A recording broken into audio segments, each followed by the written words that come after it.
Edhe pse më së shpeshti në daljet e tij publike, sigurisht ai është i ftuar si një pedagog, opinionist, analisti politikës, shpesh herë në fakt nuk ka lënë pa zbuluar publikisht, qoftë në dritaret e tij të komunikimit Instagram apo Facebook, po qoftë edhe në studion e ftesë në 5, aspektin e tij më drejt aventurës, shijimit të pushimeve, disi ndoshta më thjesht, më ndryshe, pa shumë saltanete, kur themi ne. Kështu që këtë pjesë të anë tjetër të tij më argëtuese do ta zbulojmë tani në 5 fotografi që ai ka përzgjedhur për sot. E ndjekim fillimisht në këtë prezantim.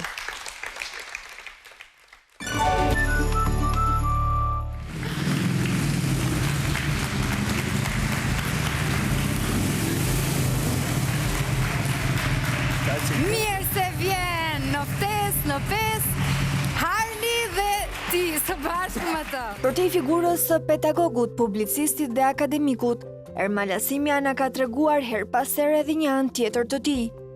Duken si dy anë të ndryshme, por emri i Ermal Asimes i lidh të dyja. Njëri i aventurës që endet maleve, plazheve dhe cepave më të egër të Shqipërisë, shpesh vetëm me një çadër në krah dhe guxim në zemër. Ai ka përshkruar qindra kilometra, ka fjetur në qiellin me yje, zgjuar nga puhiza e detit dhe nga fishkëllima e erës në përpyje.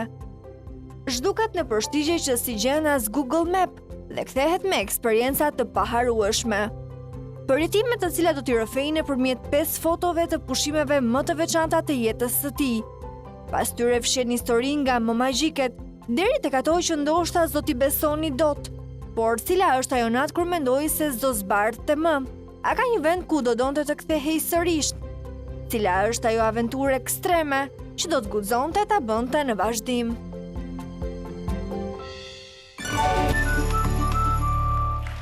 Për histori që fshihen mbas fotografive, por edhe çfarë shtyn drejt këtyre aventurave, vjen ai rrëfen vet ai, Ermal Asimja.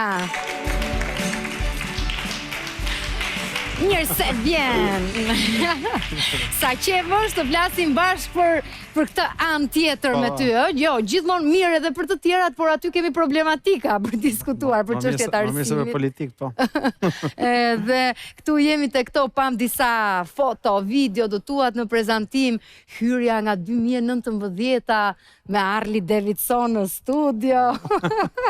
Vite, pra, qëndrojnë të ty të dyja. Sa është kjo figura kështu, po themi, disiplina e një pedagogu, aq edhe ky shfrenimi tjetër? Jo, është një pjesë e jetës që është e strukturuar, që kërkon rregulla, pastaj në profesionin tim punoj me trim, me fëmijë, kështu që nxënës, student. Kështu që rrjedhimisht kam atë detyrën që ti strukturoj gjërat. Kurse pjesa tjetër pastaj është pjesa e udhëtimeve, po udhëtimet janë në fakt për të dalë nga rutina. Megjithatë edhe udhëtimet kanë ato gjërat e veta, rregullat e veta. Ta kesh organizuar mirë, patjetër. Fakti që ti udhëton, që je natyrë, nuk të bën më pak qytetar, përkundrazi në fakt. Absolutisht, duhet të jesh më i përgatitur, gjithë mjetet që duan. Përgatitur, po duhet të kesh edhe kujdesin për njerëzit që janë me ty, duhet të kesh kujdesin për mjedisin në radhë parë. Do të thënë, kur shkon me vete, unë sa herë kthej në fakt ke xhepat e çantës i kam me kanoçe, me mbeturine që i kanë lënë tjerët më përpara. Dhe nuk jam i vetmi që e bëj, ka dhe fatmirësisht edhe shumë të tjerë në Shqipëri që janë të vetëdijsuar për këtë gjë dhe e mbrojnë mjedisin, se s'ka ngel cep mos e maj mali në Shqipëri pa gjet kanoçe shishe birre. Fatkeqësisht. Edhe atje ku shkon lart në maja malesh apo këtë do të veçoje nga aventurat, pa dalë tek fotografi, domethënë më e çmendura, më që ka dhuruar më tepër adrenalin. Shumë sepse janë të natyrat ndryshme, dhe unë i kam provuar gjithë llojet të udhëtimeve. Deti apo mali, ta themi kështu? Mali ka zakonisht më tepër adrenalin, më të rrezikshme dhe nga pikpamja sportive dhe më angazhuese. Shumë ngjitja e Kilimanxharos, meqense është dhe foto aty në mbrapa. Ngjitja e Kilimanxharos ishte goxha kërkuese. Do je një javë në mal, do më flen çadër, ushqehesh me ushqimet që i kanë marrë të tjerët për një javë me vete. Në fakt, kushtet patjetër të rehatit higjienës s'bëhet fjalë janë minimale. Në natyrë, gjithçka. Dhe je pa oksigjen.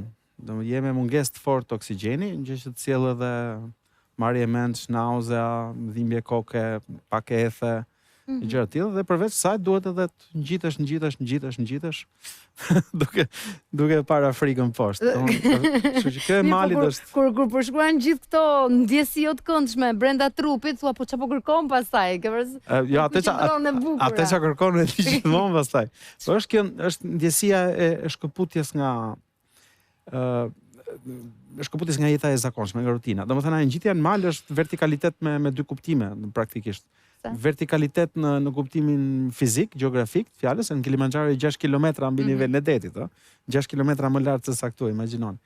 Kurse nga pikpamja tjetër është vertikalitet në kuptimin shpirtëror, mendor, ti ngjitesh mbi jetën tënde të zakonshme, se atje s'ke as telefon, as internet, as gjë praktikisht. Je mbi hallet e tua, mbi streset e tua të zakonshme. Je thjesht ti edhe natyra, ti edhe mali. Ka marrë ndonjëherë vendim se e dëgjoj shpesh tek njerëzit që rrëfejnë këto eksperienca që je me veten tënde, ke kohë për të menduar, je ti dhe vetja jote. Ka ndodhur që të kesh marrë një vendim të rëndësishëm, pra që nuk e ndaje dot mendjen, një situatë e vështirë. Jo, s'kam kështu histori dramatike. Në nivelin e detit dhe pastaj do kthehej transformuar, rilinda. Vendime të rëndësishme të ndërmarra gjatë udhëtimeve? S'kam asnjë moment ku drita hyjnore zbriti mbi mua dhe më shfrytçoi. Jo. Janë thjesht spastrime të mëdha shpirtërore, mendore, antistresore, si thosh. Dhe nga kjo pikpamje janë fantastike, janë të mrekullueshme. Domethënë kur ti shkon atje, dhe sidomos kur zbret, supozojmë me rastin e Kilimanxharos, ti mezi pret të kthehesh në jetën tënde, në aspektet e bukura të jetës tënde, po atje lart të gjitha gjërat të duken shumë të vogla, fiton një dimension të rritë të kuptuarit. Përfshi edhe budalliqet e jetës përditshme, streset e përgjithshme. Filloj mendoj me çfarë gjërash po stresojmë, për çfarë gjërash kam bërë sherr, jam grindur, kam mbajtur inat etj. Domethënë, njëtin efekt s'ka nevojë më ngjit dhe majt Kilimanxharos, mjafton të shohësh, shkosh në gjipet, shohësh kashtën e Kumprit kur është kohë e mirë për shembull, edhe shef hyjet e gjëra dhe ti e llogarit se çfarë je, një grim cërëre në një bësh një njeri më i mirë me pak fjalë. Bësh njeri më i qetë, më në ekuilibër me veten. Domethënë, kjo është ajo gjëja. Për shembull, ke një atë foto që keni në brapa në çadër, aty është në gjipe në fakt. Tash imagjinoni që atë ditë un kam qenë vetëm në gjipe. Vetëm unë, çadra ime dhe deti. Jo. Jo ditën, natën. Jo, as ditën as natën, jo.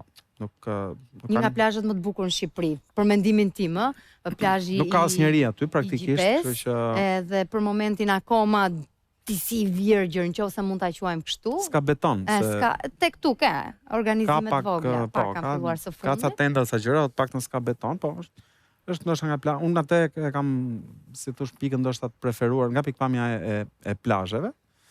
Aty kam qenë rehat, isha marrë pak verë me vete, muzikë, ndeza zjarrin, gatova darkën, vetëm unë me gotë verë. Urdhë? Peshkun që zure në det, gatova? Ja. Mendova, ke parasysh aq të egër sa që edhe peshkun. Jo, kam zënë edhe peshk, jo vetëm në det, po edhe në lum. Ne ke këto pronjë që furnizojnë farkën, kemi zënë peshk me dorë. Jo, mos më thuaj. Po. Vërtet?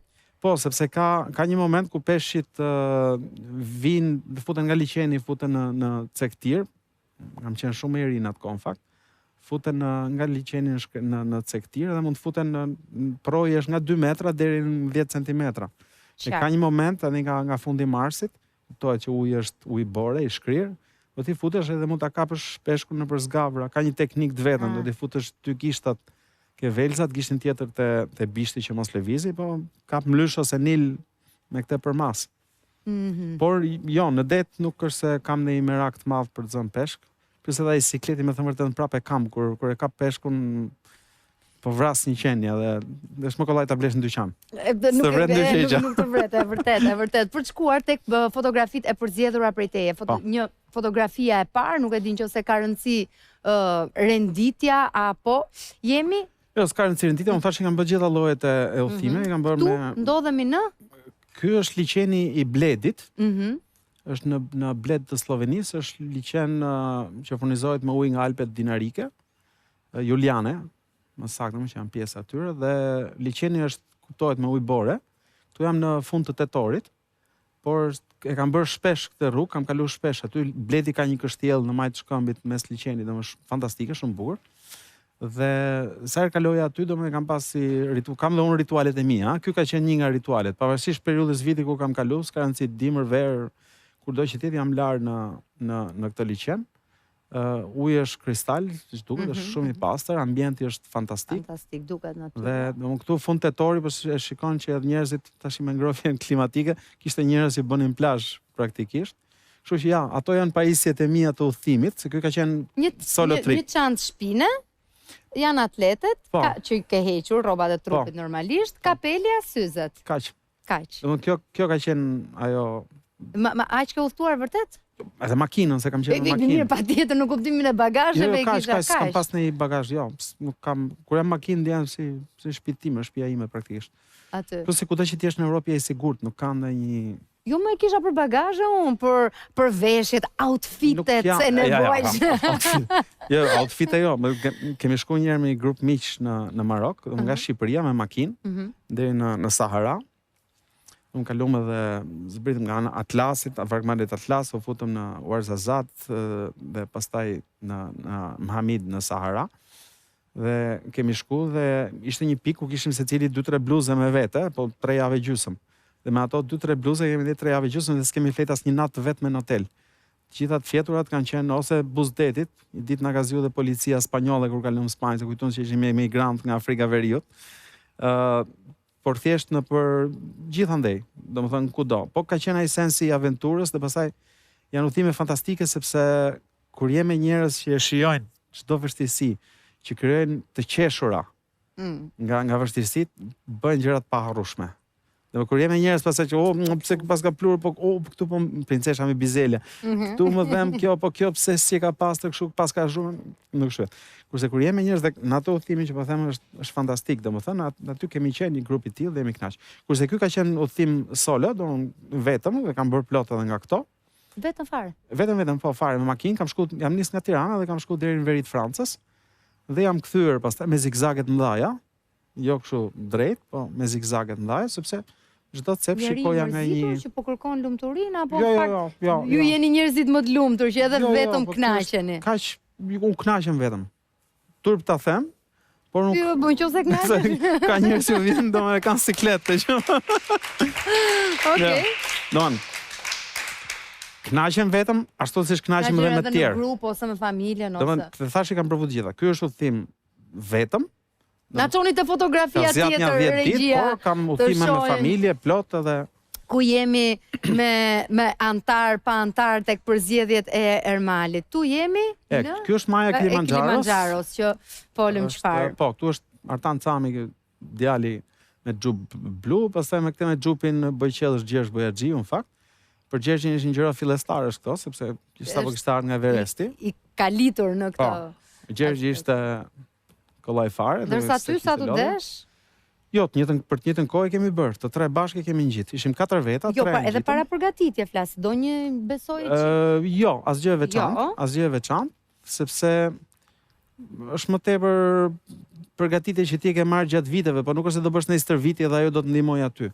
Është tjetër gjë Everesti ose në male pastaj që ket ftoftin borën e tjerë.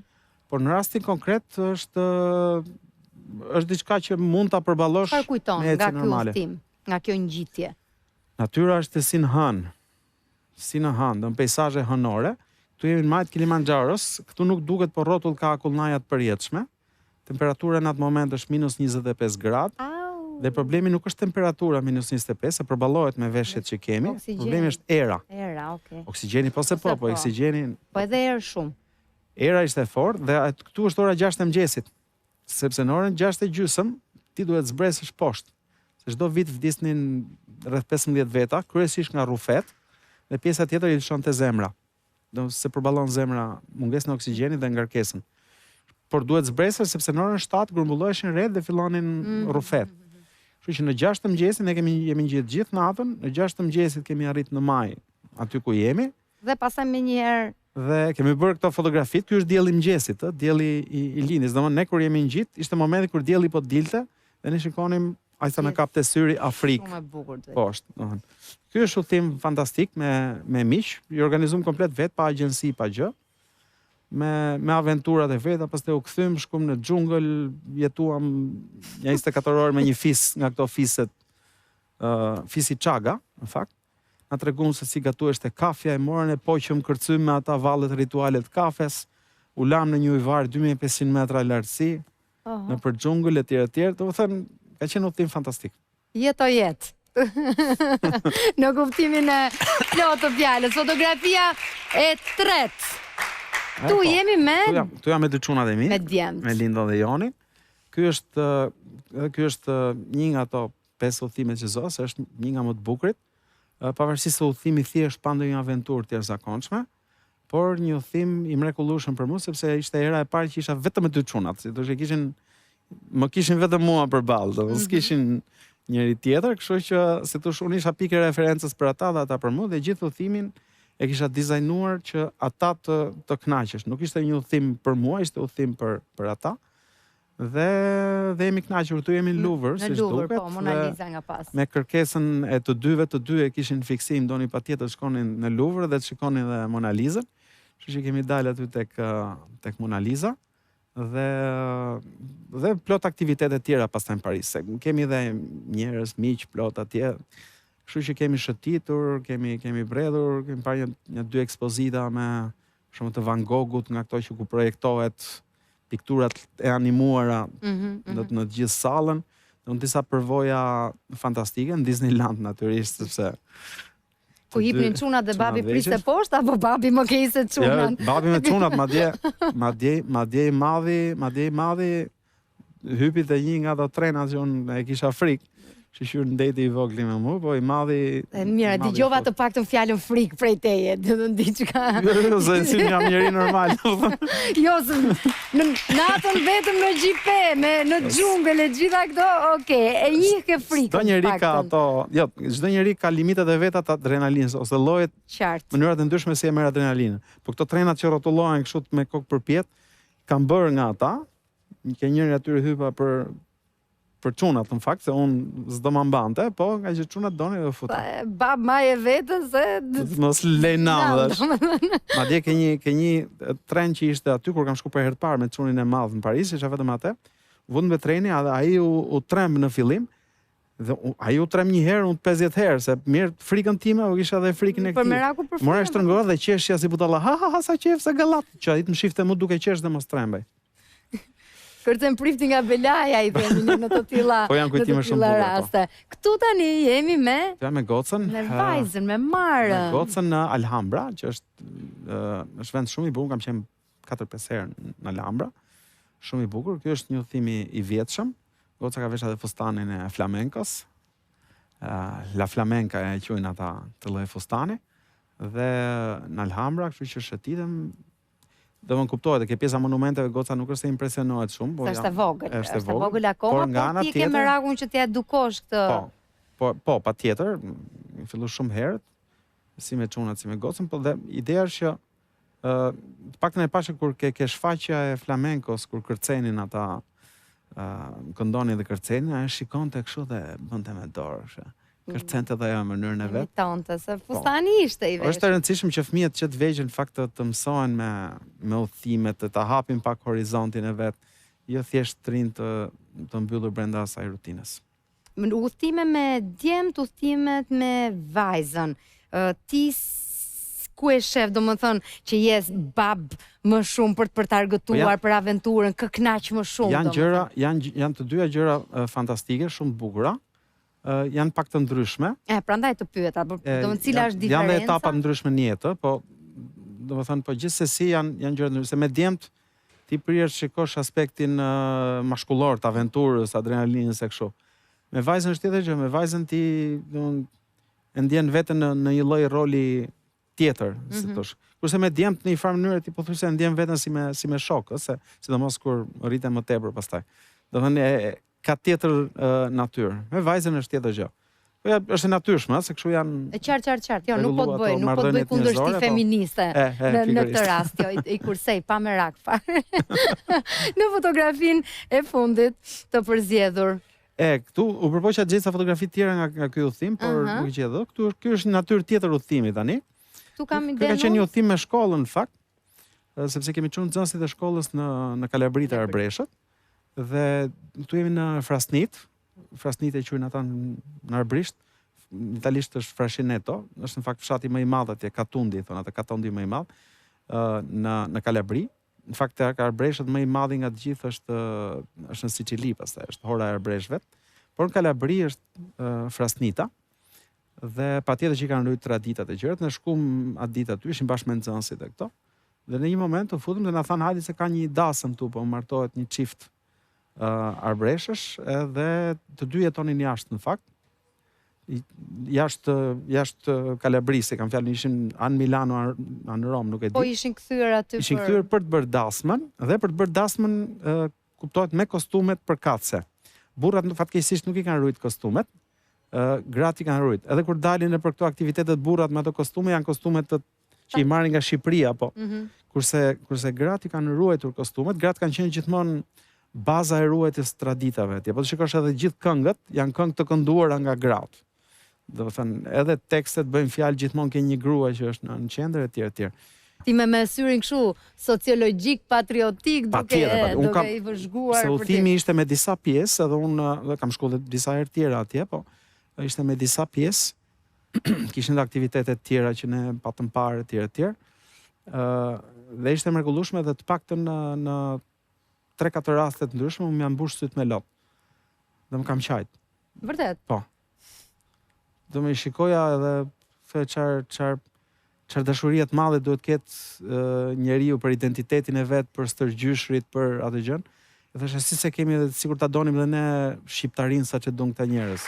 E fundit fare, Erman, aventura e kësaj vere, cila do t'jetë, besoj është planifikuar në mendjen tënde? Jo, s'kam një aventurë shumë madhe, sepse në këtë verë kam plot njerëz që më vinë nga jashtë, kështu që praktikisht do kalojmë shumë momente të bukura, po në Shqipëri. Por zakonisht në verë këto korrik gushtu nuk para lëviz shumë. Janë periudha më ngarkuar, normalisht. Për ty që do gjithë plazhin e G5 vetëm, na vjen keq të ndihmojmë dot të korrik. Unë pres ose pranverën ose vjeshtën për të thumë rehat dhe më kollaj. Por kemi plane me shokët, për shembull me 1-2 shok, kemi plan për bërë rrugën e Mëndafshit me makinë. Për të nis praktikisht nga Venecia dhe për shku deri në Kinë me makinë, se shkon dhe me rim. Deri në Kinë me makinë. Shumë zili, që nga fantastike, për këtë brenda kësaj vere. Akoma se në fakt e kishim një plan për në korrik. Problemi është temperaturat nga vendet e Azisë qendrore në verë janë të frikshme. Gjithë vendet që janë me stan nga mbrapa, se janë 7 vende me stan. Edhe po të kalosh në stepat e Kirgistanit, e Uzbekistanit. Nga Azia, se që ishte diçka që duhet të kishe kujdes. Në Japoni tamam, po ishin parashikimet e një është në gjallë Gjengis Khani?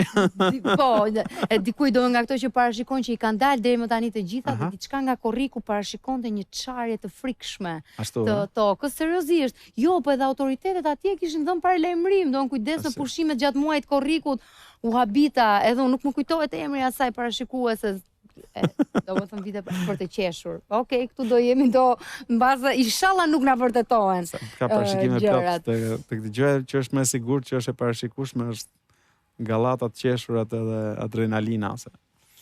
Turoj që ti kesh me shumit gjatë kësaj vere dhe të falenderoj dhe për gjitha herët që kemi qenë së bashku për gjatë këtij sezoni televiziv 2024-2025. Patjetër, këtu jemi neve, nga ona në të premte. Faleminderit Ermal, shkojmë në ndërprerje publicitare, pas pak diskutojmë për marrëdhënien e veçantë të babait me vajzën dhe faktit të shembullit që na vjen nga Bill Gates që nuk e pranon dot takimin e vajzës së tij me një djalë. Edhe Ermali kur po thoshte për pushimet, me çunat ishte si shok, me te vajza kishte tjetër ndjesi.